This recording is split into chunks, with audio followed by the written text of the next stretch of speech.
soir de vous présenter Mathilde Desvages, qui va maintenant parler de l'art sacré d'Antanas Mončys. Mathilde Desvages est venue plusieurs fois en Lituanie. Elle est docteure en histoire de l'art et elle est une experte de la sculpture du XXe siècle. Et elle a pu faire son master à la Sorbonne sur l'œuvre d'Antanas Mončys. Et elle a écrit beaucoup sur lui. Voilà, je lui laisse la parole. Merci Caroline. Bonsoir à tous. Merci à tous et je remercie particulièrement la délégation lituanienne de m'avoir invité à participer à cet événement ce soir en l'honneur d'Antanas Mončys et de l'amitié qui réunit les deux pays. Ce qui nous réunit ici ce soir d'Antanas Mončys en France et c'est aussi déjà le commencement d'un dialogue entre un art religieux français et un art religieux qui s'exprime autrement, en tout cas avec des variations en Lituanie, et qui commence aussi, c'est la première commande qu'Antanas Mončys reçoit en pierre. Alors, c'est aussi une des premières commandes qui signe aussi tout un élan qui se crée après la Deuxième Guerre mondiale, qui est un élan de renouvellement de l'art sacré dans les églises en France, qui était un mouvement initié par le père Couturier. Et on peut aussi trouver des similitudes avec des démarches entamées par d'autres sculpteurs et d'autres artistes à travers la France, à la fois dans un programme de rénovation, de restauration des églises, mais aussi pour renouveler un dialogue entre une iconographie chrétienne, une iconographie religieuse et la modernité de l'avant-garde et des artistes tels qu'ils l'ont exprimé au début du XXe siècle. C'est aussi d'abord et avant tout, je pense, ce chemin de croix et ces deux sculptures réalisées par Antanas Mončys. Ces deux sculptures et ce chemin de croix sont signes de beaucoup de choses. Elle initie ce chemin aussi de la délégation jusqu'à Saint-Gilles ce week-end. Comme nous l'avons dit, c'est aussi la première commande importante. Alors, Antanas Mončys, comme on l'a dit tout à l'heure, se doit de fuir la Lituanie en 1944, prise entre le feu allemand et le feu russe.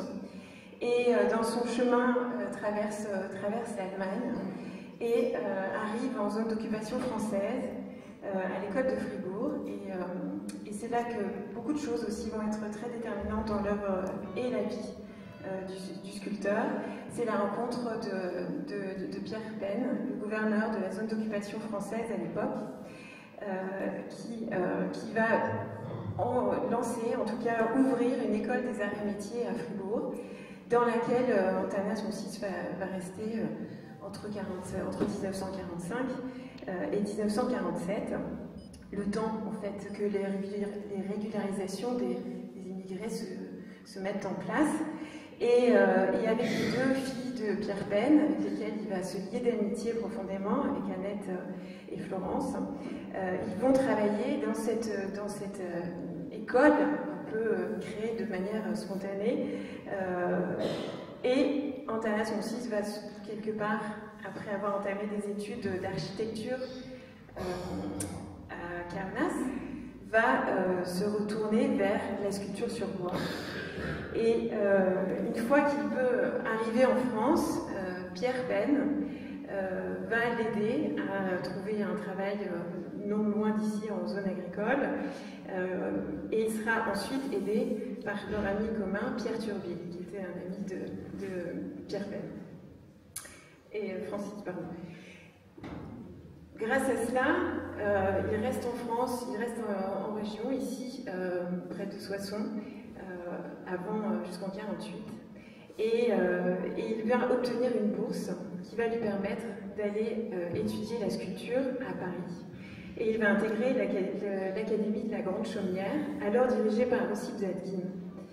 Alors, sur cette photo, qui est souvent reproduite de l'atelier de Ossip Zadkine, que l'on voit au centre en train d'enseigner à ses élèves la technique de la Terre, sur la droite, j'ai longtemps pensé, je me suis toujours demandé si ce n'était pas Antanas Montchis qui était en photo, sur la droite, m'imaginant un homme assez grand et aussi très attentif à ce que dit Ossip Zadkine.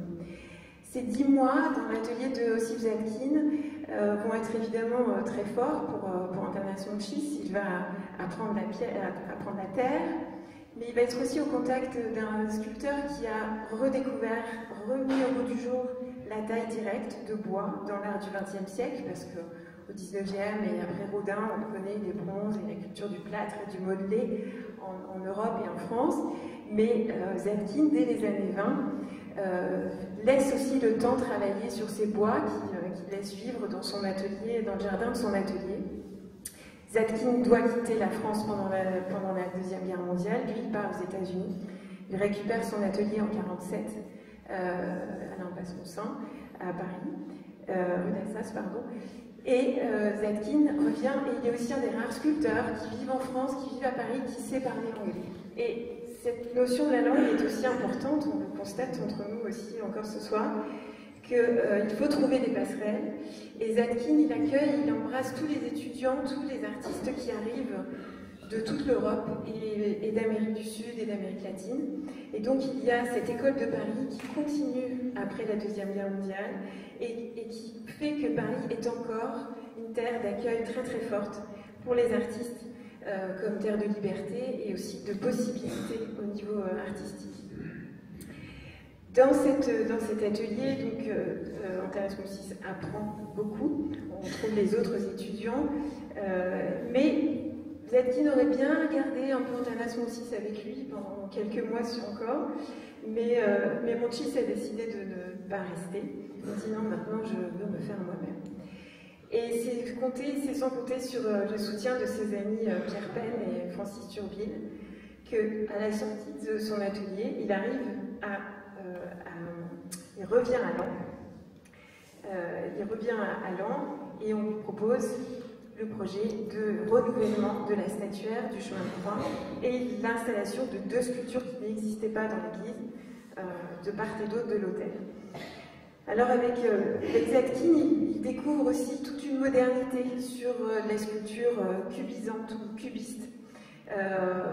Comme on peut voir aussi un exemple d'une des sculptures qu'il réalise après-guerre, le guitariste. On pense aussi à sa sculpture à Rotterdam qui sera installée un peu plus tard, en 1949. Et le deuxième autre grand sculpteur à Paris à l'époque, en tout cas qui force le respect, dont on espère aussi beaucoup des récompenses à la Biennale de Venise, c'est Henri Laurens, qui est aussi un ami de Picasso, et qui, lui, traite, je dirais, un peu plus en rondeur sa sculpture, comme dans cette femme au miroir, qui est conservée au musée de Grenoble, et qui réinterprète aussi les sujets de la sculpture qui existent depuis le XVIIe. Alors, dans le programme qui veut que l'Église en fait renouvelle aussi sa statuaire et toute son iconographie religieuse après-guerre, au même moment, en fait à peu près dans les mêmes années, il y a une commande qui est faite pour l'église du plateau d'Assy en Savoie et pour laquelle un certain nombre de sculpteurs sont appelés à renouveler et à installer des nouvelles œuvres. Alors il y a notamment une sculpture, un Christ de Germaine Richier, peut-être que certains d'entre vous sont allés voir l'exposition qui a eu lieu à Beaubourg l'année dernière sur Germaine Richier. Et cette sculpture, par sa modernité, est une sculpture qui bouleverse, qui renvoie à une certaine dimension de violence et qui n'a pas toujours été très acceptée par les fidèles des différentes églises qui ont été fréquentées. Et le Christ de Germaine Richier est assez fort et refuse aussi une certaine idée de la représentation traditionnelle du Christ. Alors là, par exemple, ça c'est un extrait d'un article de presse, il y en a eu beaucoup. Et là, on est en 1951. Alors qu'Antanas Montchis, il fait preuve aussi d'une grande innovation par rapport à ce que l'on peut imaginer des stations, des chemins de croix, mais il reçoit un accueil très positif. Et dans la presse, on regarde des articles de presse qui sont conservés au musée à Valanga, et dans la famille, on découvre en fait une presse plutôt accueillante, qui remarque qu'effectivement, bon, on n'est pas très habitué à ces chemins de croix, mais mais le jeune sculpteur montre un talent, et déjà il fait parler la matière. Et ça, c'est un terme qui revient, ce sont des mots qui reviennent souvent dans les commentaires, et du sculpteur lui-même, et de la presse ou de ses amis autour de lui, sur cette capacité qu'a Antanas Montchis à faire parler la matière. Alors, dans cette... c'est un peu dommage de mettre des photographies puisqu'ils ne sont pas à l'échelle, alors qu'on les a autour de nous, donc je vous invite à profiter que l'on puisse parler ensemble, en présence des œuvres originales, de ces stations. Donc la première qui commence ici, la première station des 14, et qui se termine de l'autre côté, en face de moi. Alors le style contre lequel l'Église un peu essaie de renouveler son iconographie après-guerre, c'est, on parle souvent du style saint-sulpicien. Alors je fais un peu une comparaison avec ce qui pouvait créer quelque part une difficulté sur l'instant pour certains fidèles à accepter cette modernité, c'est que le style saint-sulpicien et cette production assez importante qu'il y a eu à la fin du XIXe siècle d'éléments d'iconographie pour réaménager ou compléter les ornements à l'intérieur des églises. Et donc cette sculpture, par exemple, le chemin de croix que vous pouvez vous amuser à découvrir dans un grand nombre d'églises à travers la France, c'est une iconographie très réaliste, avec une production qui a été faite en très grand nombre, donc systématique, pas fait par des artistes à proprement parler, c'est plutôt un travail d'artisanat, avec des couleurs très criardes, beaucoup dorures, un foisonnement de détails, et après-guerre, on ne veut plus de tout ça. On veut parler d'essentialité du message, on veut aussi montrer qu'on a embrassé une certaine modernité, traversé la Première Guerre mondiale, puis la Deuxième. Et donc, en comparaison, pour chaque station, qui est en fait une iconographie à laquelle on a l'habitude visuellement, qui est aussi une iconographie qui est censée éduquer, on a l'interprétation d'Antanas Montchis. Et lui, qu'est-ce qu'il fait pour chacune de ces stations? Il va à l'essentiel dans chacun des sujets de chacune de ces stations. Par exemple, pour la première, on comprend que c'est le moment où Jésus est condamné à mort, donc là, tout est concentré sur la figure du Christ. Pour la deuxième station, il porte sa croix, donc il y a toujours le visage du Christ, l'apparition de la main et la croix en arrière-plan, tout ça avec un bas-relief pas si profond non plus, donc avec une force symbolique plus importante dans les éléments. Dans l'élément qui tombe pour la première fois dans la station numéro 3, on voit le nombre de personnages et qui sont traditionnellement représentés. Ici, on a le Christ, la tête penchée, la main posée, qui rappelle qu'il est au sol, avec toujours la croix derrière. Dans cette station, il rencontre sa mère. Il y a simplement la relation à la mère qui est représentée. Et c'est ainsi, un peu comme ça, pour chacune des stations, et qui concentre aussi une profonde douleur de l'être humain aussi, qui humanise extrêmement, de façon très très forte, cette représentation, qui parle de la douleur, de la solitude aussi dans ce chemin de croix, et qui ramène à chaque événement, chaque station, à son élément déterminant en fait. Et c'est de cette manière, par exemple, ici, quand Véronique essuie le visage de Jésus, qu'est-ce qui importe? Ce sont les larmes qui coulent des yeux du Christ. Quand il tombe pour la deuxième fois, il y a le corps qui est un peu plus lourd. On n'a pas seulement la main, mais on a aussi le bras.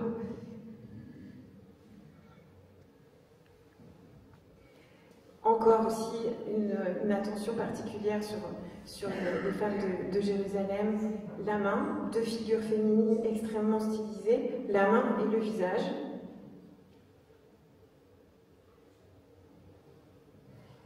La troisième fois. Et là, Jésus est dépouillé de ses vêtements. On a la tête du Christ qui est seule et le vêtement, c'est à part. Quand il est cloué à la croix, on n'a pas besoin d'avoir une énième représentation du Christ sur la croix. C'est l'idée, qu'est-ce que c'est que le clou, et qui est symboliquement représenté sur cette station.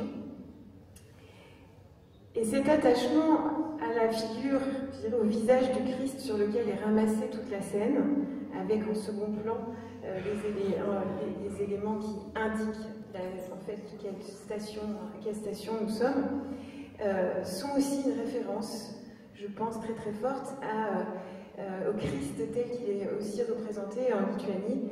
Vous m'excuserez pour l'expression, l'accent sur le Rūpēntožīgis, qui est en fait le Christ penseur, et le Christ qui médite aussi sur le monde, sur lequel souvent il est concentré une tête sur la tête est souvent disproportionnée par rapport à l'ensemble du corps. Alors cette commande, elle s'associe aussi à la création en fait de deux sculptures, car Notre-Dame de la Route et Saint-Joseph, qui sont de part et d'autre, sont des sculptures que le prêtre a commandées à l'époque, donc elles n'étaient pas en remplacement. Et dans ces deux sculptures, le prêtre fait le choix de demander une sculpture de Notre-Dame de la Route. On lui avait demandé, mais pourquoi Notre-Dame de la Route? Il disait, Laon est un carrefour de route. C'est important que l'on ait cette représentation aussi. Et je pense que le fait que l'église soit en contrebas de la Haute-Ville est aussi important d'être à la croisée des chemins, aussi au sein de la ville. C'est pour cette raison aussi qu'il y a dans le drapé en fait, de Notre-Dame ces trois pas stylisés qui indiquent en fait les différents chemins qui peuvent être pris. Et pour Saint-Joseph, c'est une représentation un peu plus traditionnelle dans son iconographie en fait, et qui montre aussi peut-être la timidité sans doute avec laquelle Montchi s'est lancé dans la réalisation de ces deux grandes sculptures, parce qu'il est encore jeune, il s'adonne à ce travail très important pour lui, parce qu'il sera déterminant pour la suite. Et ce Saint-Joseph annonce aussi toute la massivité et le poids aussi que certaines de ces sculptures continueront d'avoir dans cette stylisation assez, en fait, dans la synthétisation. Je vais vous le remettre, parce qu'on ne voit pas avec l'écran. Dans ces deux sculptures, le Saint-Joseph est aussi dépourvu de détails, de lignes, et essaye de s'élever vers le haut. Alors cette commande, elle va aussi engendrer d'autres commandes dans la ville qui sont aussi liées à l'amitié qui réunit la famille Penn à la famille Turville. Et autour de la famille Turville, d'autres personnes de la ville vont commander des sculptures. Et le simple fait d'avoir acquéri ou d'avoir commandé des sculptures à Montchis, ça a été un encouragement extrêmement important, très fort, et qui va aussi confirmer Montchis dans sa volonté de continuer la sculpture dans un Paris après-guerre encore difficile pour les artistes. Et cette sculpture, ce travail, va lui permettre aussi d'exposer quelques travaux dans l'église au moment de l'inauguration et de participer au salon d'art sacré qui a été initié par le père Couturier et Joseph Pichard, qui sont les deux personnes à avoir encouragé le renouvellement et l'arrivée de l'art moderne dans les églises. Et 3 ans après, Montchis part sur le chantier de la restauration de la cathédrale de Metz, apprendre, travailler la pierre davantage encore, puisque chez Zetkin, il apprend essentiellement la terre, et donc va œuvrer à la restauration de gargouilles, dont on a des photographies d'époque qui reproduisent les éléments sur lesquels il a particulièrement travaillé. Alors sur ces chantiers de restauration, il y a beaucoup d'artistes, on cite souvent Chagall qui est là au même moment que Montchis, et d'autres artistes, et donc c'est sans cesse un échange, sans cesse une émulation entre eux pour que chacun trouve sa voie entre ce qu'il reçoit du monde parisien et artistique en France, et puis avec toute son identité avec laquelle on arrive en France et avec laquelle on a fui, et comment faire vivre ses origines. Je vais jamais y arriver. Dans ses œuvres, on voit qu'il continue à travailler toujours le sujet religieux. C'est une constante chez Montchis. On lui en commande, sans doute, mais je pense que c'est un sujet qu'il travaille régulièrement. Donc là, il y a des éléments, par exemple en 1956 et en 1959, on voit dans des matériaux différents, l'exploration des matériaux qui est très spécifique aux artistes des années 1950 et 60, cette énergie et cet enthousiasme aussi à la découverte des possibilités qui s'offrent à eux à travers différents matériaux, que ce soit le métal, plus tard les résines, ou encore le fer, au-delà du bois, de la pierre et des tirages en bronze. Dans ces expositions, il y a un critique d'art très attaché aussi à l'art sacré et l'art religieux, qui s'appelle Jean Bourré, et qui a aussi fait partie des critiques d'art importants dans les années 1950 pour les sculpteurs, parce qu'un critique d'art qui laisse un texte de cet ordre-là, un jeune artiste, c'est aussi une confiance supplémentaire pour l'avenir et l'espoir de pouvoir aussi obtenir d'autres commandes et d'être confirmé dans la voie choisie.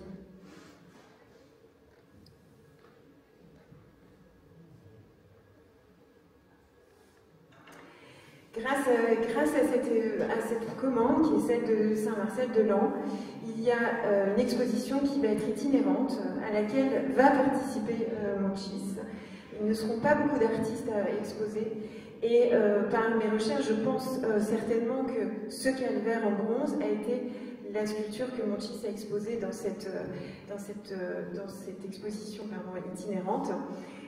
Et ce calvaire montre déjà une volonté d'unité et de conciliation entre l'apprentissage de l'art moderne tel qu'il s'est vécu à Paris depuis le début du XXe siècle et l'intérêt ou le besoin d'exprimer sa lituanité, je dirais, dans son travail.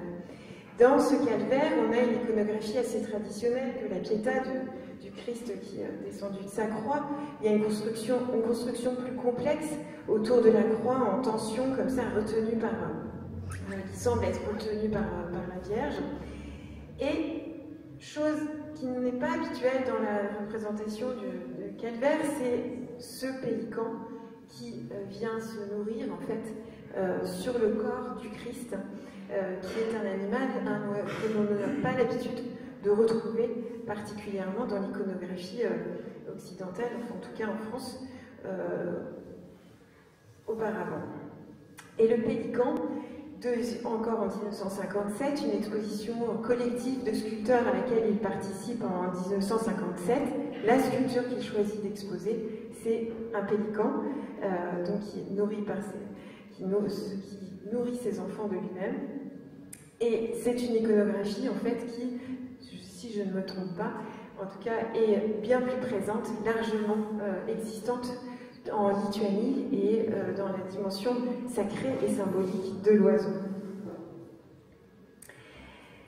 En 1952, dès 1952 et ensuite en 1954, il y a aussi d'autres éléments où on voit que bien que Montchis apprend de Zadkine, d'Henri Laurence, de Lipchitz, d'Archipenko et d'Henri Moore et de bien d'autres sculpteurs qui sont extrêmement forts pour cette jeune génération, il y a l'intrusion de sujets qui ne sont pas des sujets que l'on aurait d'office, on aurait l'habitude de voir, jeune femme allongée, femme au miroir, tous ces sujets qui sont ceux de l'académie, je dirais. Il y a d'autres sujets que femme au serpent. Alors, je m'interroge en me disant qu'est-ce que femme au serpent. Alors en 52, en 54, ce sont des petites sculptures et en fait qui disent que Monchis est toujours avec la Lituanie. Dans ses dessins aussi, je pense que cela parle de la symbolique lituanienne particulière. Sirène, qui n'est pas un sujet non plus particulièrement visible. Henri Laurence a traité ce thème, mais qui n'est pas particulièrement commun aux artistes en France, en 1956. Et puis, on continue, et donc il dit en fait que mon rapport à la Lituanie s'exprime dans mes œuvres comme un échange, un dialogue permanent avec cette Lituanie avec laquelle je ne communique toujours pas. Mais dans sa production religieuse, en tout cas, en passant par les États-Unis, il communiquera avec la communauté lituanienne internationale et avec la Lituanie par les États-Unis. Et les autres commandes qu'il obtiendra dans l'art religieux passeront par soit les frères franciscains de Brooklyn, mais aussi avec d'autres communautés de frères aux États-Unis, dont on y reviendra. Et pour cette sculpture, Monchis s'est complètement éloigné de la figuration, on en a oublié le sujet, la figure humaine, et il parle, il est cependant toujours dans cette idée de dialogue. Alors là, c'est aussi un dialogue plastique entre la matière et la non-matière, entre cet air qui circule à l'intérieur de la sculpture. Et d'autres. Une autre sculpture qui a été achetée aux États-Unis, Venite ad me, qui est encore aussi une sculpture religieuse. Petit à petit, la grande commande qui va être aussi, je dirais, une triple union entre l'art religieux, la lituanité d'Antanas Monchis et les communautés, et aussi au niveau plastique. C'est cet hommage à Saint François en albâtre de 1966, donc qui est une commande qui a été faite aux États-Unis en 1962. Et cette sculpture, elle existe dans l'absence de matière, en fait. Saint François, pour lequel il réalise cette sculpture, il fait beaucoup d'études, des maquettes, il y a des lettres extraordinaires, dont certaines ont pu être traduites pour moi, je ne parle pas lituanien, parle de cette relation au monde de Saint François. Chez Antanas, il dit pour moi Dieu est partout, et Dieu est en chaque chose, et donc je ne veux pas représenter je ne veux pas représenter Saint François comme un homme, je veux que ce soit l'esprit de Saint François qui règne. Et donc, dans cette sculpture, qui est conçue comme une arche, on a 2 études préparatoires, qui est aussi un appel à le principe d'évidement de la sculpture qui s'opère dans l'art du XXe siècle. On voit que des sculptures au XXe siècle sont de plus en plus torturées, déconstruites, et là, évidées comme chez Archipelko, c'est une sculpture du début du siècle, on parvient à une sculpture Saint-François où on voit en fait la silhouette de l'homme dans l'intérieur de l'arche. Et cette arche qui l'entoure, c'est le monde végétal et animal qui en fait est l'esprit de Saint-François qui l'incarne. Cette œuvre aujourd'hui, grâce à une belle campagne de restauration il y a 2 ans, est revenue à Kretinga et il a fait l'objet d'une restauration. Et je pense que pour Monchis, c'était une expression de lui-même dans cette communion avec le monde sacré et avec la Lituanie. Comment on dit les choses sans les dire. Donc ça, c'est quand la sculpture a été restaurée et réintroduite chez les frères Kretinga. Autre dépassement de la figuration, je dirais, chez Monchis, qui va plus loin dans cette symbolique et cette communion avec la matière, Par exemple, c'est dans cette sculpture qu'il a intitulée Saint-Sébastien, où en fait, les éléments qui parlent du Saint-Sébastien, traditionnellement représentés par les flèches, ici c'est le bois, c'est la matière qui dit les choses et qui les dit dans son propre mouvement. Et donc on parvient à une sculpture davantage suggestive, où c'est la matière qui dit à la fois un élément de souffrance ou de martyr, comme c'est le cas dans cette sculpture. En 1970, on pousse vers des formes plus abstraites, plus suggestives. Bon, celle-ci, je les présente parce qu'il l'a intitulée Le Prophète. On pourrait en débattre, mais peut-être que Victoras Lutkos y reviendra. Et pour revenir enfin au Christ Repentogilis, le Christ penseur, il revient présent quand on demande aussi à Antanas Monchis de réaliser les tombes de personnes et de personnalités et d'amis lituaniens en France, mais aussi à l'étranger. Et là, on a par exemple la stèle funéraire de Jonas Grignot, où on a une forme pleine qui aussi rappelle ces masses volumineuses et fortes, comme le Saint-Joseph. On a la suggestion d'une féminité par le jeu de courbes, et un œil qui est aussi la pupille d'un Christ penseur et qui est là en veille et qui veille sur l'esprit.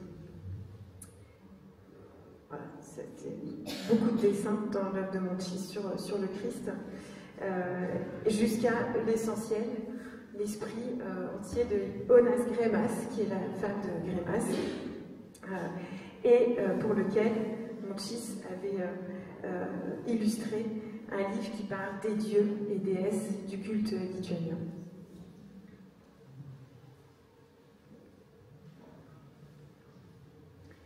Je crois que je vais laisser Victoras Lutkos qui parlera mieux que moi de l'ensemble de la partie sacrée, peut-être lituanienne, plus importante. Voilà, je vous remercie.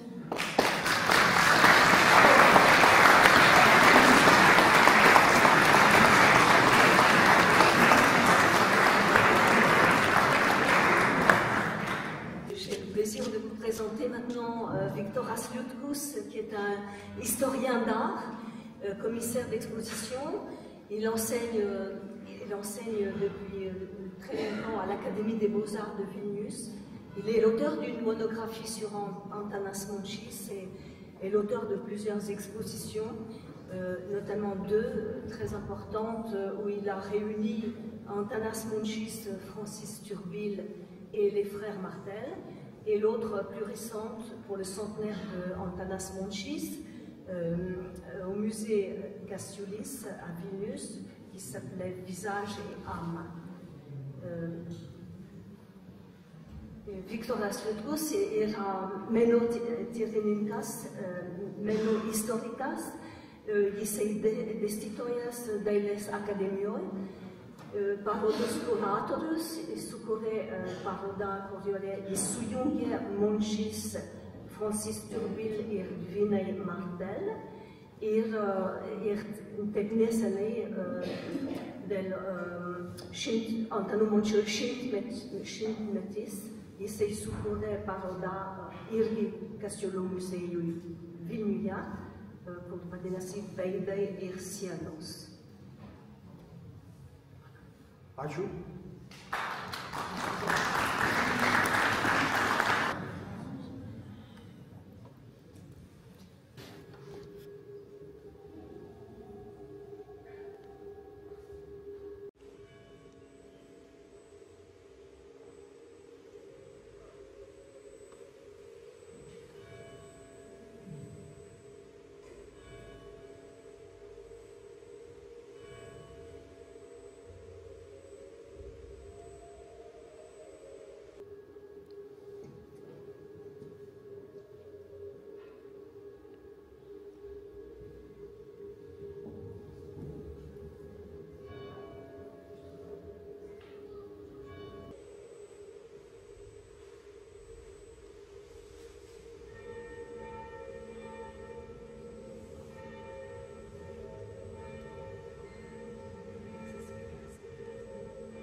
smagu sugrįžti šitą bažnyčią, kurioje aš buvau prieš 10 metų. Metu buvo labai svarbu mums pamatyti, ką Mončys yra padaręs čia. Ir tą, ką pasakojo prieš tai mano kolegė Matilda, jūs galėjot kažkiek ir turbūt suprasti. Pagrindinis akcentas yra aplinkui jūs. Je suis très heureux de revenir dans cette église de Saint-Marcel que j'ai visitée en 2015 avec Madame Nathalie Turbil, sa mère et la directrice du musée de Soissons. À cette époque, je préparais une exposition de Mončys et d'ailleurs, la première exposition du sculpteur émigré lituanien a eu lieu dans cette église de Laon et c'est pour cette église qu'il a donc créé la statue de Saint-Joseph et Notre-Dame de la Route dont Mathilde vient de vous parler. Bet šiuo atveju aš norėčiau jums papasakoti, iš kur yra Mončys, kadangi prancūziškoje auditorijoje tikrai nežino visų detalių, kurias mes gerai žinome, tai aš leisiu savo nukrypti į Mončio gimtinę, į Pajūrio kraštą, pasakyti, kas yra Mončio gimtinė, kur ji buvo. Čia jūs matote Mončio pagerbimui skirtus ąžuolinius vartus, jo gimtieji namai neišliko. O kur yra Palanga, prancūzų visuomenėje aš rodau žemėlapį. Palanga ir Baltijos jūra, o Palanga yra vienas pats geriausias ir Lietuvos žinomiausias kurortas. Je vais d'abord vous dire d'où vient Antanas Mončys, où sont conservées ses sculptures, ses dessins et toutes ses archives, et comment il est arrivé en France, vers quoi sa vie, son parcours créatif l'ont conduit.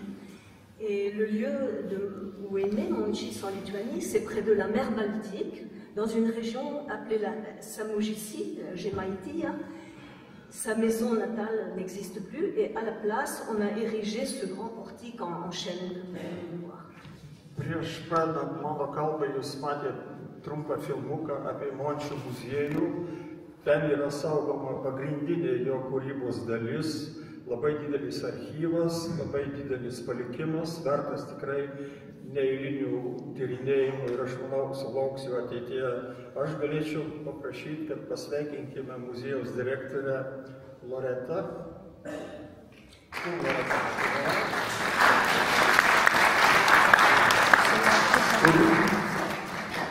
Kurie atvyko kartu su mumis. Le musée Antanas Mončys est ouvert depuis 1999 à Palanga, qui est la plus importante station balnéaire de Lituanie et qui propose une exposition permanente des œuvres de l'artiste. Ce musée conserve la plupart de l'héritage du sculpteur, comme vous venez de voir avec le film, et d'autres œuvres sont dispersées en Allemagne, en Italie, en France, en Grande-Bretagne, en Belgique, en Algérie, aux États-Unis. Et donc nous venons de saluer la directrice de ce musée, qui est autre que la nièce d'Antanas Mončys, Loreta Turauskaitė, qui est au deuxième rang là, derrière monsieur le maire.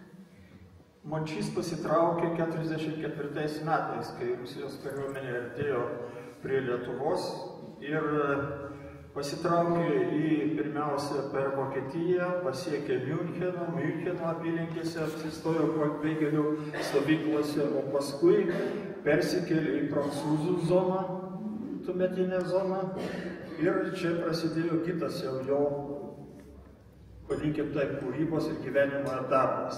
Jis įstojo į Freiburgo dailės ir amatų mokyklą. Ir čia prasimokė iki 50 metų.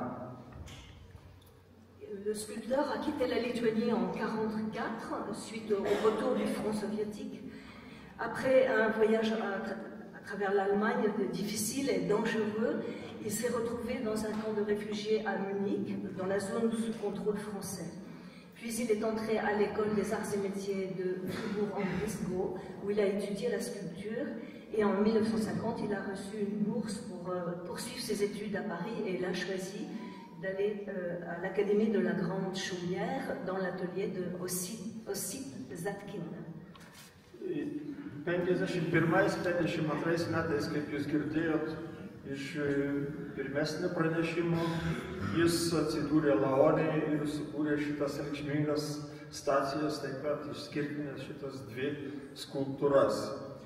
Bet svarbiausia, čia noriu pabrėžti, kad jo stimulas ir toks stiprus rėmėjas buvo Francis Turville, architektas, dizaineris, kuris labai Mončiui padėjo ir gavo šitą užsakymą atlikti Laone.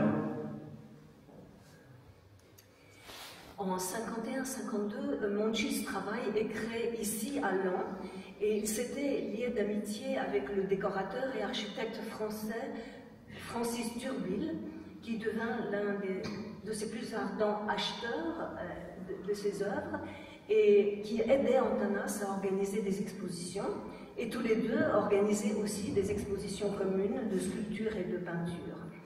Et c'est avec l'aide et le soutien de Francis Turville que le Lituanien a pu se consacrer à son premier travail important, créer le chemin de croix et les sculptures Saint-Joseph et Notre-Dame de la Route. Enfin, Antanas Monchis l'appelait Notre-Dame des Carrefours, car de nombreux itinéraires se croisent à Laon et que nous pouvons admirer ici. Čia matome kelias nuotraukas, Francis Turville kartu su Mončiu. Mončys sėdi, rodo, ir apsikabinęs į Francis Turville. Čia jų draugai. Čia Mončys, čia Francis Turville. Labai buvo artimi draugai iki pat gyvenimo pabaigos, kartu buvo surengę 3 parodas. Les autres personnes importantes dans la vie et l'œuvre de Monchis furent les frères sculpteurs, les jumeaux, Jean et Joël Martel. Et ce sont les frères Martel et Francis Turville qui ont constitué pour Monchis son premier, son plus proche environnement artistique en France. En 1953, Monchis épousera Florence, la fille de Jean Martel, et un an plus tard est né leur fils Jean-Christophe. Et avec les frères Martel, en 55-57, Monchis travaille à la restauration des chimères de la cathédrale de Metz, dont les vitraux ont été seront restaurés par Marc Chagall. Aš čia pasidalinsiu dar keliais savo samprotavimais ir vaizdais apie tai, kas Mončis siejo su Lietuva. Kadangi visuomet kyla klausimas, ką sukuria vertingo emigravęs dailininkas, menininkas, kai jis patenka į kitą aplinką, ypač tokią, kokia šiuo atveju buvo jam Prancūzija. Je vais partager avec vous quelques réflexions sur le lien entre le travail du sculpteur Monchis et ses racines lituaniennes. Je vais vous parler de plusieurs motifs et thèmes qui ont leurs racines en Lituanie. Et j'essaierai de vous expliquer comment ces racines se sont implantées et se sont développées dans le milieu de l'art moderne parisien. Le sculpteur, quelques décennies plus tard, écrira qu'il a grandi sur le sol lituanien, mais que Paris l'a poli. Čia parodysiu pirmiausia jo grandinės, kurios yra išskirtinės jo kūryboje ir turbūt turi stipriausią ryšį su gimtine, ką jis atsinešė iš Lietuvos.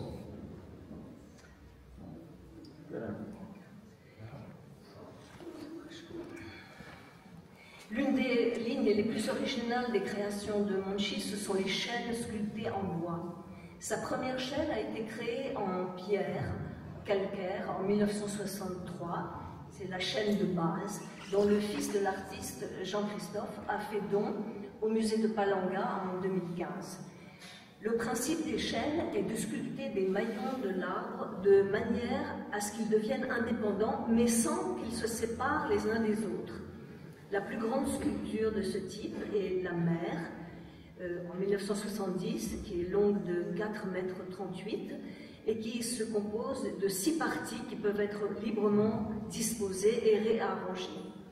Un tilleul tombé dans la cour d'une école à Saint-Denis a servi à la réalisation de cette sculpture, et le professeur de cette école était à l'époque un Lituanien, Laurynas Masiulis, et Monchis lui a donné le nom de La Mer parce qu'elle était la première chaîne en bois et aussi à cause de sa taille.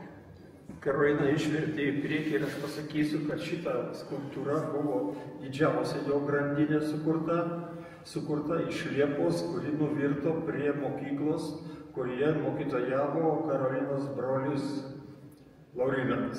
Jo, teisingai. Ir jie kartu su savo sūnum tuo metu Jean-Christophe supjaustė šitą liepą, taip, kad galėtų padaryti grandinę. Buvo pati didžiausia ir pati sunkiausia ir aš kaip prisimenu, kaip mes ją įvilkom į Mončių muziejų, tai nenoriu prisiminti. Labai sunkiai buvo. Dabar iš kur grandinės atsirado? Kad grandinių kilmė yra Žemaitija, vadinkit taip, turbūt tą vakarinį kraštą. Grandinėmis yra papuošiami smaigai grandinėlėmis.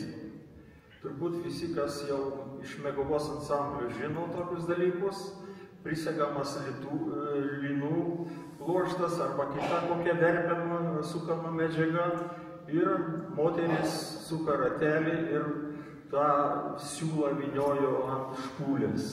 O čia yra pati grandinėlio esmė. Ir mes pasižiūrėjom, kad šie metai yra 1882 metai. Jiems yra daugiau nei 150 metų, faktiškai. Šitam pavyzdžiui. L'origine du principe de la chaîne, c'est une toute petite chaîne utilisée en Samogitie, dans la Lituanie natale de l'artiste, qui retenait l'aiguille au fuseau pour filer le lin ou la laine. Et d'autres sculptures en bois de Monchis ont également été réalisées selon cette méthode d'assemblage de chaînes, notamment la chaîne infinie, la porteuse d'eau, le nid d'oiseau, le prêcheur, la petite chèvre. Elles peuvent toutes être recomposées pour créer d'autres variantes. Et elles sont comme un jeu d'assemblage de Monchis en bois, un peu comme un Lego ou un buzz qui ne finirait jamais. Įspūdinga yra šita grandinė, begalinė. Ir jos ilgis yra apie 5 su viršum metrų. Aš galiu ją palyginti su Konstantino Brankusiu, kito emigranto, šiuo atveju iš Rumunijos atvykusio į Paryžių ir sukūrusią begalinę koloną. Jų pavyzdys yra gražus, parodo, kaip kartais idėjos susišaukia. Bet šiuo atveju ta kolona yra 38 metų, Mončių yra žymiai vėlesnė, bet jų panašumas yra gana akivaizdus. La chaîne infinie suspendue verticalement est impressionnante puisqu'elle mesure plus de 5,40 m de long et elle ressemble à la célèbre colonne sans fin de Brancusi. Il existe cependant des différences importantes entre elles. La pièce lituanienne a des maillons creux et les formes des anneaux en bois ne se répètent jamais. Ils sont de tailles différentes. La chaîne peut également reposer horizontalement. Dans le musée, la chaîne infinie ressemble à une plante grimpante qui s'enroule autour d'un arbre qui a besoin de s'élever, de s'étirer, de s'allonger, et le plafond du musée est même trop bas pour elle.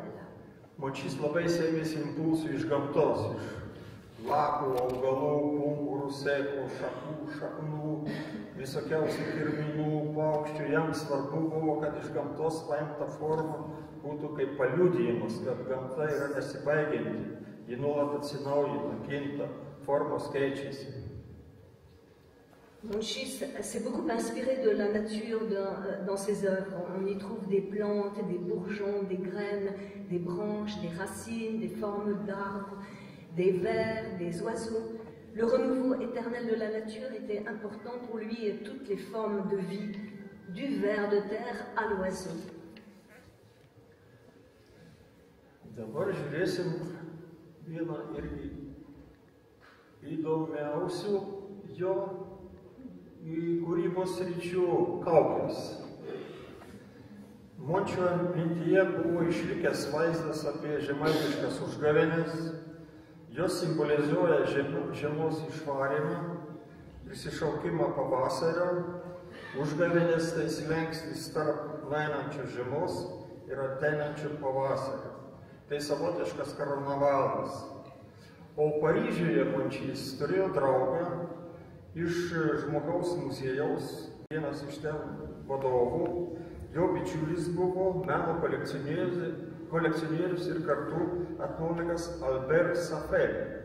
Antanas dalyvaudavo ir rengiamuose Afrikos meno parodose. Dabar apie kaukes. Les masques, c'est un autre aspect de la création de Monchis, les masques. Ils ont leur rôle dans les théâtres, les pantomimes, les carnavals, les films, les photos, dans l'histoire du cinéma, de la vidéo. Leur histoire est immense. Ils ont également fait leur chemin dans l'espace social. Ils peuvent être cosmétiques, posthumes, politiques. Les fonctions des masques sont très vastes, de la symbolique au carnaval, des rituels chamaniques aux jeux d'enfants. Et je ne me tromperai pas en disant qu'en créant des masques et en participant à des pièces de théâtre avec Monchis avait l'impression de retourner dans sa Samogitie natale, qu'il avait l'impression de se tenir à nouveau sur son sol argileux. Les images du Mardi Gras dans le village de Samogitie avec ses cortèges déguisés de carnaval étaient restées dans la mémoire de Monchis. La Lituanie célèbre chaque année le Mardi Gras, qui symbolise l'acte d'expulser l'hiver pour inviter le printemps. Et le Mardi Gras, c'est vraiment le seuil entre l'hiver qui se termine et le printemps qui arrive. Monchis visitait souvent le musée de l'homme à Paris et il regardait les masques des autres peuples et d'autres continents, et il avait un ami qui était collectionneur d'art africain, un ethnologue, Albert Saffer, et Antanas participait à ces expositions d'art africain. Monchis specialiai kūrė kaukes, nes šeima dirbdavo ir vadovaudavo ir dėstydavo vasaros akademijose Evangelijoje, mes ten nuvyksim rytoj, ir pats persirengdavo kaukitų personažų, vaidindavo ir kartu pūsdavo švilpį. Mes parodysim darbą, kaip yra tie švilpiai įstatyti į kaukes. À Paris, les images de masques samogiciens ont été introduites dans les pièces de théâtre, et Monchis en avait aussi créé spécialement pour des pièces qui se déroulaient à la ferme en Vendée pendant l'été près de Saint-Gilles-Croix-de-Vie. Et non seulement il a créé des masques, mais il emportait lui-même pour participer aux pièces de théâtre avec ses enfants. Fabriquer un masque, l'enfiler, agir et bouger en sifflant dans le masque n'était pas pour lui un défi, mais plutôt un plaisir et une joie. Et enfin, là, je rajoute que vous allez comprendre pourquoi nous parlons de ça, parce que vous comprendrez que dans l'oratorio, la présence des masques, c'est vraiment très symbolique de l'œuvre d'Antanas. Kaukės kūrė iš įvairiausių medžiagų. Iš metalo, virvių, šiaudų, kanistrų, iš vielų, iš geležio. Viskas jam tiko. Nebuvo medžiagos, kurios jis negalėtų panaudoti kaukėse.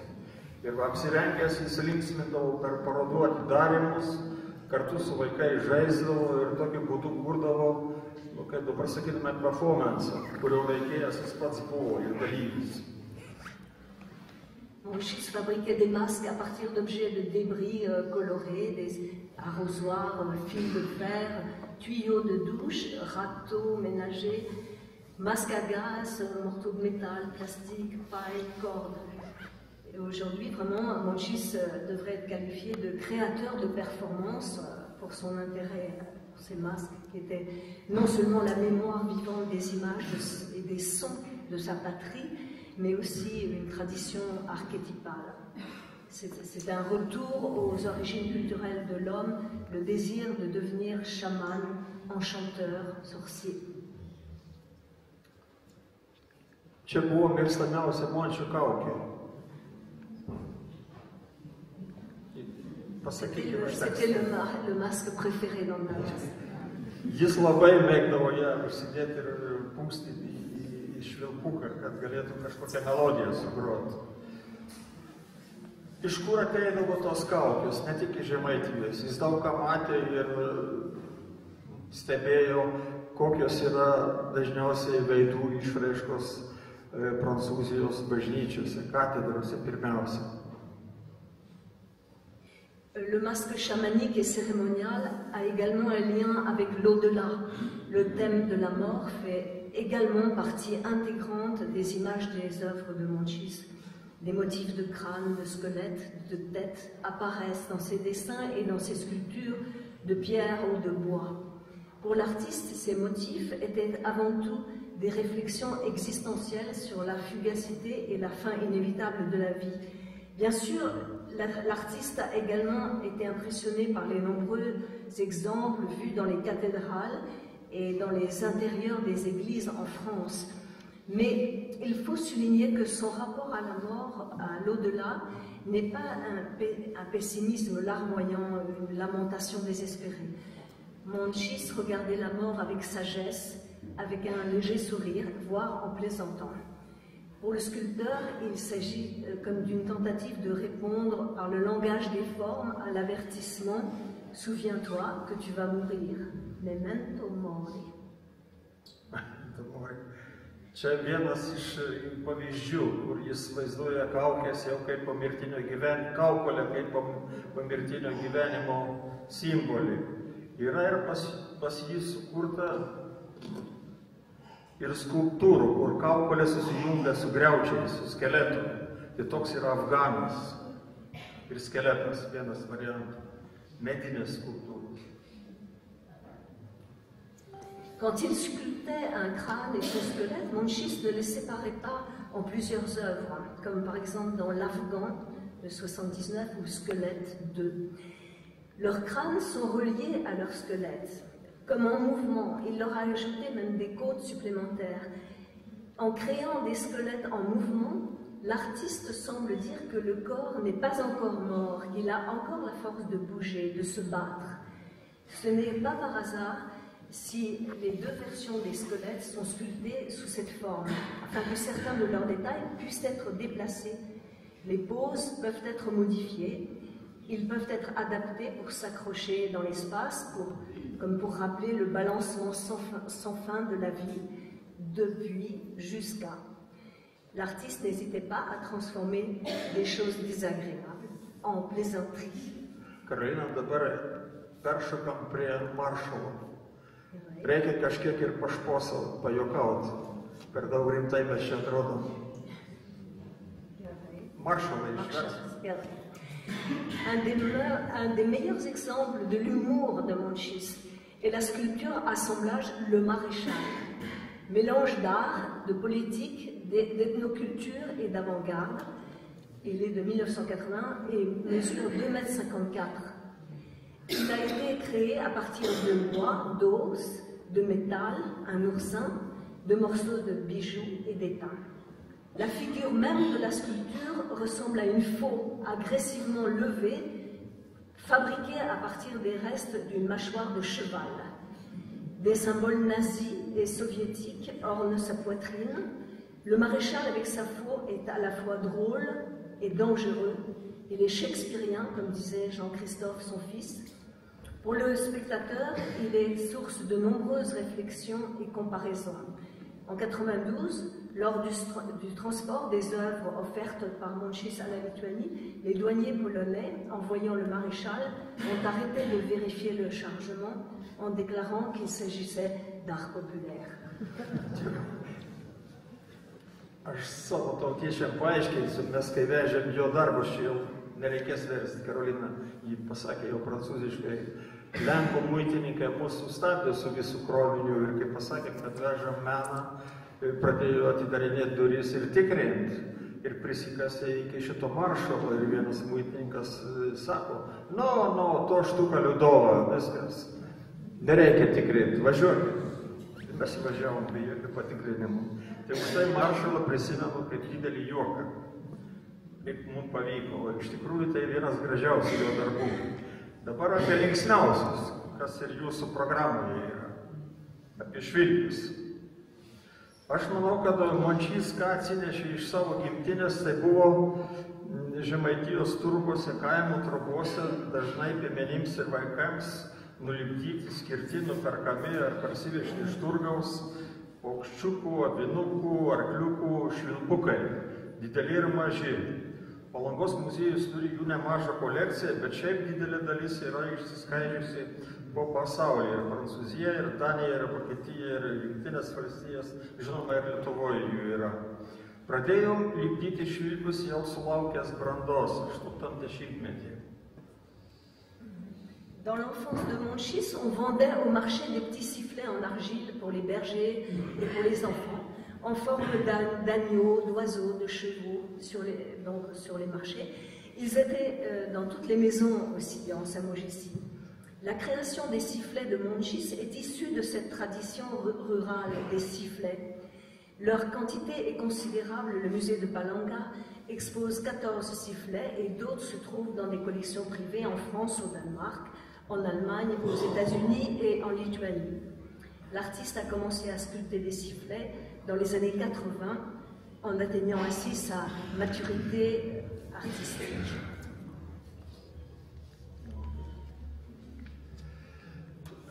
Mes eksponavome Mončio sukurtus švilpius paskutiniai tokiai svarbiai parodai Veidai ir dvasios. Ir aš kartu su Jean-Christophe šviesos atminimo jo sūnumi vieną švilpį paėmėm ir kartu pagrojom melodiją, sulaukėm aplodismentų. 22. Les sifflets sont de taille et de formes variées. Certains sont anthropomorphes, humanisés avec des visages, et d'autres biomorphes, évoquant une coquille, un bourgeon, une plante, un escargot, et encore d'autres aspects presque totémiques. Ils peuvent être joués à 2 mains et il existe des sifflets pour 2 joueurs.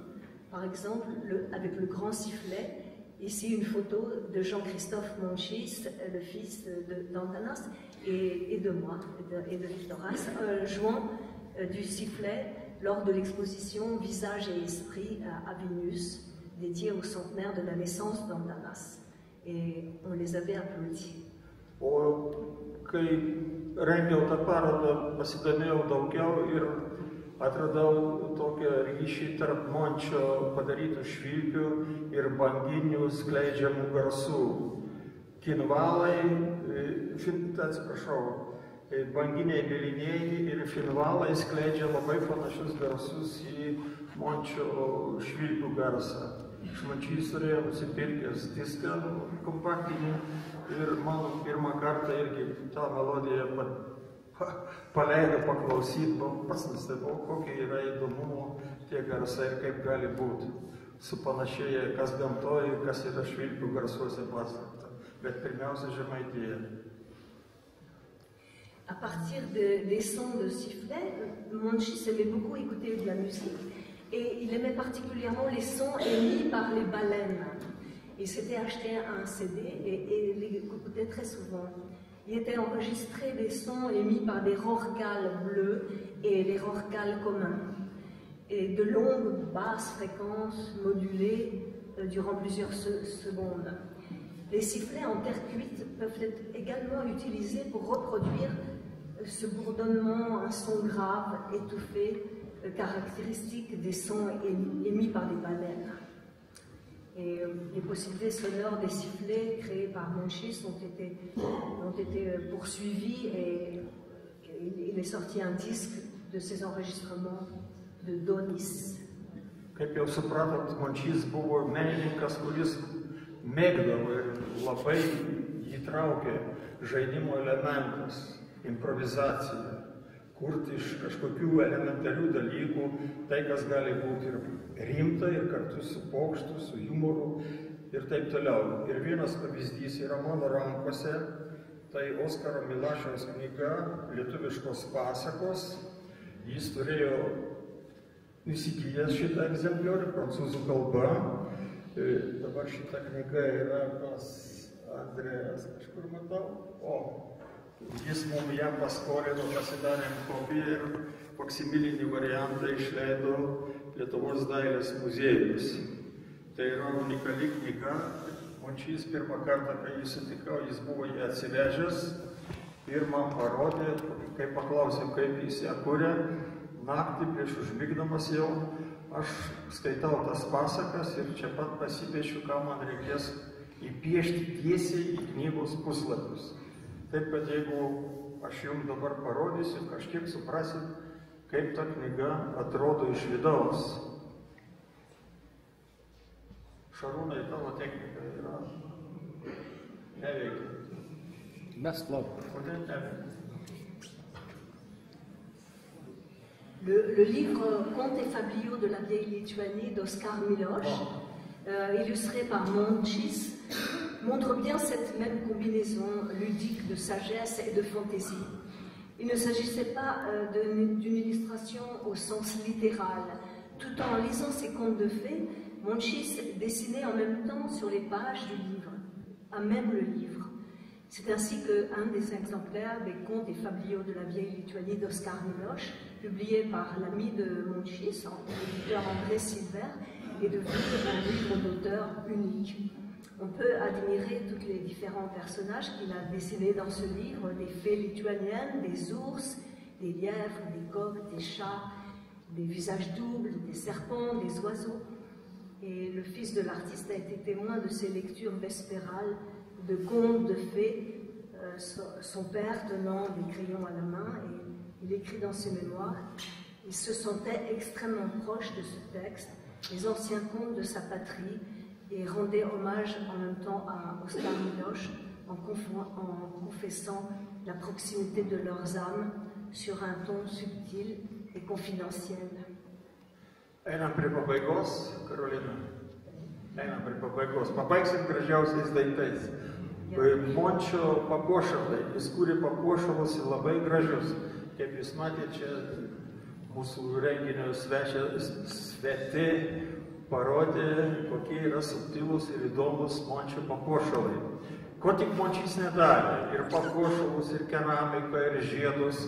Ir čia yra durų rankena, kurią aš nufotografavau Natalijai. Čia jūsų namas, it's your house. Darė staliukus, turiu omeny kojas. Viršus stiklas yra jau pramoninis, bet kokie gražus egzemplioriai. Tai gal mes tada, jo namų aplinka buvo pilna visokiausių meno šviestuvai.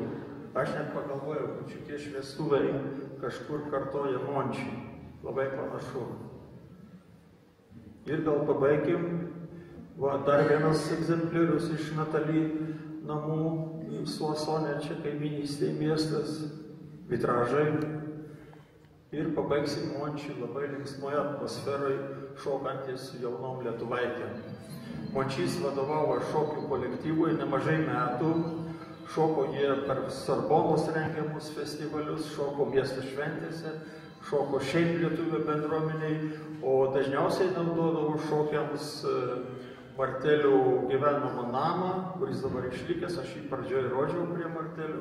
Ten buvo jo šitai didžiuliai salė, jų repeticijų vieta. Taip, kad jis yra jūsų narys, šokėjas, dainininkas. Gal aš šito ir pabaigsiu. Išversk tai jo.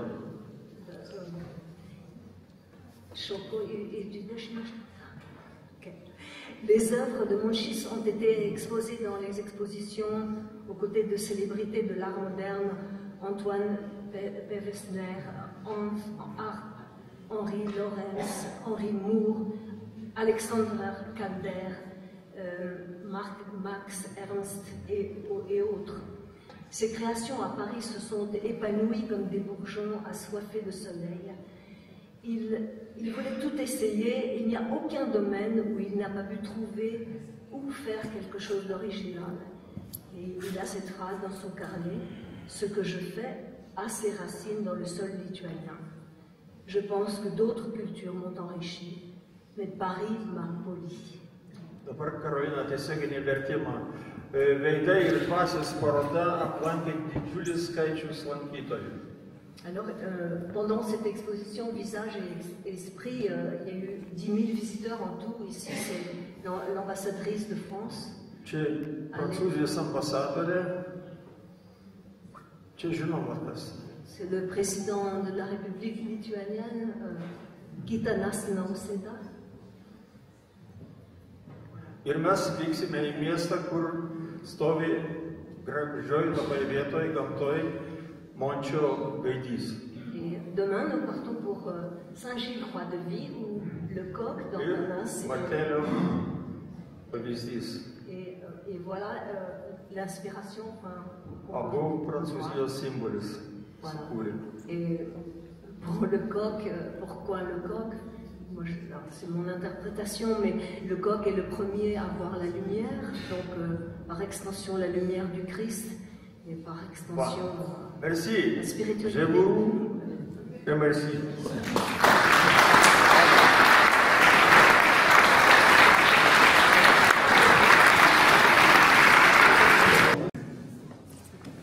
Je vous salue ce soir pour ce temps unique avec un groupe de Lituaniens. Bienvenue, je ne parle pas évidemment lituanien. Je n'ai pas eu cette grâce d'apprendre cela à l'école, mais je sais que quelqu'un va pouvoir traduire aussi l'essentiel des messages qui vont être adressés ce soir. Salutations donc aux Lituaniens et aux amis de la Lituanie, salutations aux Lanois et aux amis des Lanois. Nous vivons ce temps de mémoire grâce à Antanas Mončys, dont depuis presque 80 ans, certains prient avec les œuvres qu'il nous a laissées, ces stations de chemin de croix, et ce Saint Joseph et cette Sainte Marie. Donc c'est aussi honorer à travers cet artiste tous ceux qui ont prié devant ces représentations, et puis ouvrir aussi ce soir. Pirmąjį žodį tarė šios bažnyčios kunigas, jis labai laimingas ir sujaudintas, galbūt pirmą kartą šitoje bažnyčioje matyti tiek žmonių iš Lietuvos. Ir tai ne tik žmonės, bet šitą bažnyčią ir jos maldas visada lydėjo kryžiaus kelio bareljefai, kurie yra šitoje bažnyčioje. Vadinasi, Antanas Mončys visada buvo mūsų parapijoje, su mūsų parapijiečiais ir su mūsų maldomis. Ir tikiuosi, kad šis susitikimas įstrigs visiems labai ilgai ir mes tikrai jūsų labai laukiame ir dar kartą sakau, labai džiaugiamės, kad jūs čia. Okay.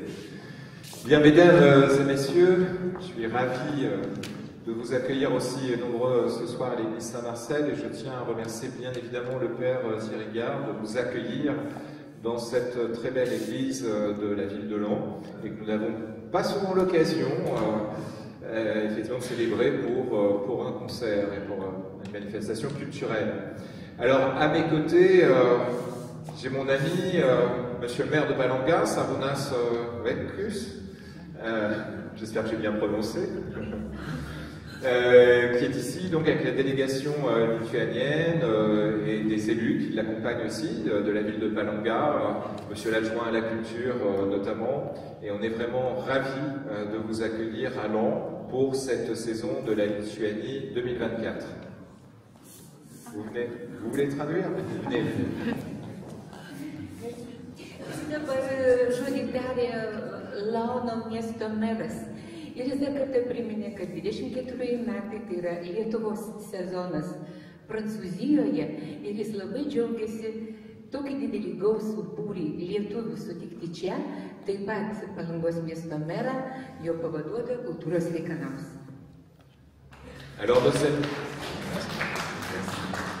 nos amis lituaniens font étape à Laon sur le chemin de Saint-Gilles-Croix-de-Vie, où ils se rendent, puisque Saint-Gilles-Croix-de-Vie est une ville jumelée avec la ville de Palanga.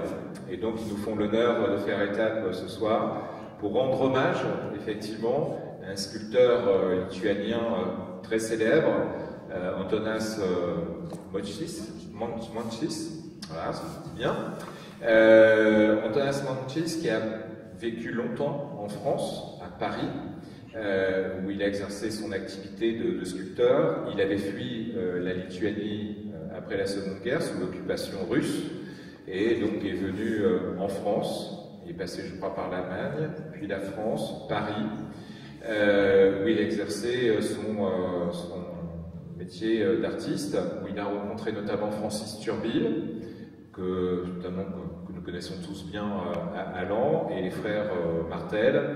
Et donc sa première commande publique, c'était ici à Laon, c'était à l'église Saint-Marcel, avec la réalisation du chemin de croix et des 2 sculptures qui sont derrière nous. Et donc aujourd'hui, ces œuvres d'Antonas Mončys sont un élément du patrimoine culturel important de la Lituanie, mais aussi de la ville de Laon. Et grâce effectivement à votre présence ce soir, nous allons pouvoir en apprendre beaucoup plus sur le sculpteur, sur son œuvre artistique, et puis nous assisterons ensuite à un magnifique concert donné par nos amis lituaniens, et nous allons aussi découvrir des éléments du folklore lituanien ce soir, et je tiens vraiment à les en remercier. Ça sera vraiment un moment de partage et de bonheur que nous allons partager tous ensemble.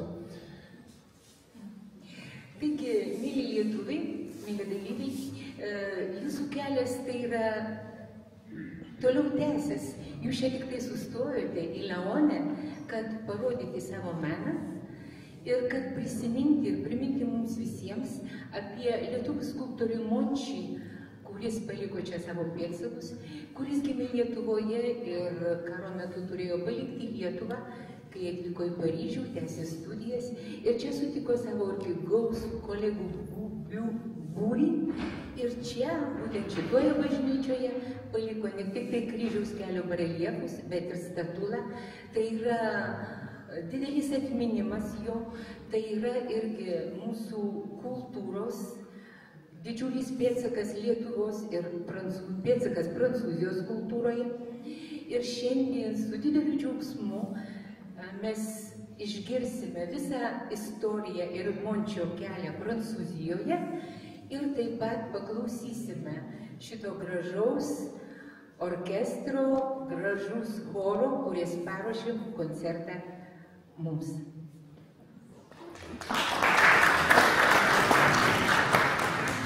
Alors Sarunas a la chance d'être le maire d'une ville d'environ 20 000 habitants, donc taille à peu près comparable à la ville de Laon, mais c'est une magnifique cité balnéaire située sur la côte lituanienne, avec de très longues plages de sable blanc, des magnifiques forêts de pins, des pistes cyclables. C'est vraiment une station balnéaire et c'est une station très touristique en Lituanie. Je crois que c'est la principale ville touristique de Lituanie, puisqu'elle accueille plus de 2 500 000 touristes, me semble-t-il, chaque année. Et la ville de Palanga a fait aussi de la culture un élément fort de son attractivité, comme nous essayons de le faire à la ville de Laon, mais nous n'avons pas la mer, malheureusement. Et donc, j'espère que ce soir sera aussi l'occasion voilà, d'en découvrir plus sur la culture lituanienne et puis de nous donner envie à tous d'aller à Palanga découvrir cette magnifique cité et cet art de vivre à la lituanienne. Taigi šiandien mūsų būryje yra Palangos miesto meras. Palanga maždaug 20 000 gyventojų, panašiai kaip ir mūsų Laono miestas. Deja, Palanga turi didelę jūros pakrantę, kurioje turime mes. Ir aš žinau, kad kiekvieną vasarą Palanga aplanko daugiau kaip 2 milijonai turistų. Ir aš žinau, kokie ten yra dviračių takai, kokie yra pušų miškai ir kiek yra atrakcijų, kad pritrauktų kitus. Merci. Alors je suis vraiment ravi de cet échange culturel avec un pays de l'Union européenne avec lequel nous partageons bien sûr des valeurs communes, qui sont les valeurs de fraternité, de solidarité, de liberté, des valeurs très républicaines. Donc un grand merci de votre présence, un grand merci aussi de pouvoir affirmer tous ensemble ces valeurs communes que nous partageons dans des temps qui sont assez troublés aujourd'hui à l'est de l'Europe. Et donc c'est avec un immense plaisir que nous vous accueillons ce soir. Merci pour ce moment partagé ensemble. Merci.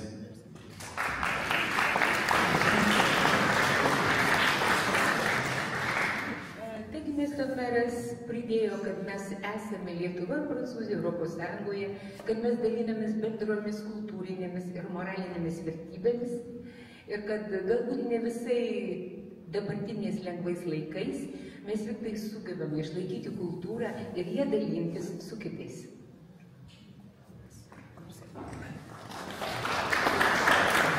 Gerbiamas Leono merė, gerbiami tarybos nariai, visuomenė, kultūros darbuotojai, be abejo, mūsų Palangos kolektyve. Tikrai pirmiausia, norėčiau labai iš visos širdies padėkoti Leono merui už tokį nuoširdų priėmimą, rūpinimąsi tiek mūsų delegacija, tiek mumis ir pasidžiaugti, kad iš tiesų Palangoje yra ne vienas prancūzų pėdsakas, ne tik gerbiamo Antano Mončiaus, bet ir parkas, sukurtas prieš 100 metų, yra garsiausio tuometinio architekto Eduardo André. Apie 100 hektarų parko, būtent ta kultūra per štai Palangą jis puikiai įsilaikęs.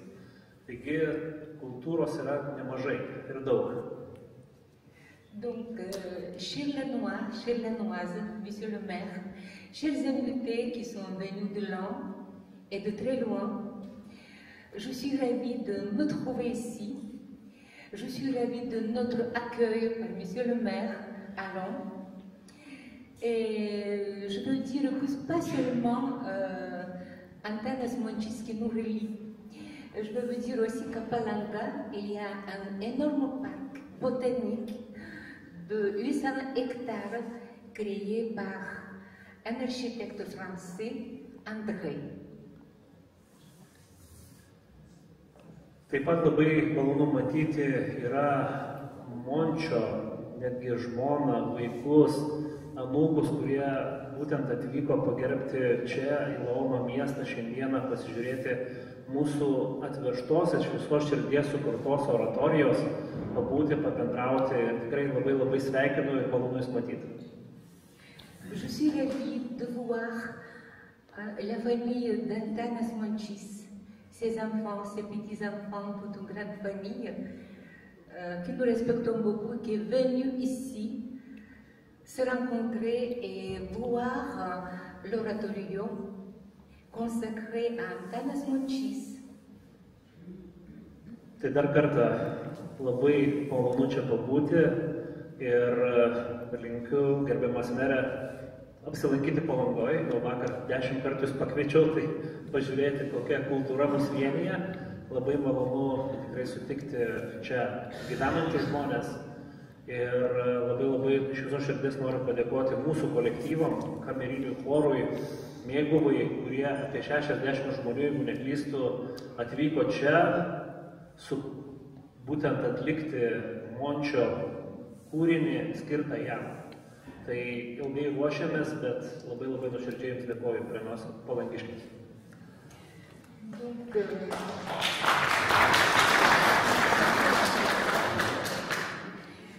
Je veux dire quelques mots au lituanien. C'est à peu près un groupe de 60 personnes, de musiciens, c'est le chœur de chambre, qu'aujourd'hui vous allez écouter, vous allez admirer. Et donc cet oratorio, il est influencé par les œuvres d'Antanas Mončys et intégré par les chants, la musique lituanienne. C'est un petit lien d'aujourd'hui et de passé. Donc hier, j'ai aussi demandé, j'ai bien invité monsieur le maire à venir à Palanga. Et je souhaite que notre amitié, qui a commencé il y a quelque temps, va continuer. Et notre ville, pourquoi pas? On vous invite en fait tous voir ce beau bijou près de la mer Baltique, le pays de l'ambre. Bienvenue en Lituanie.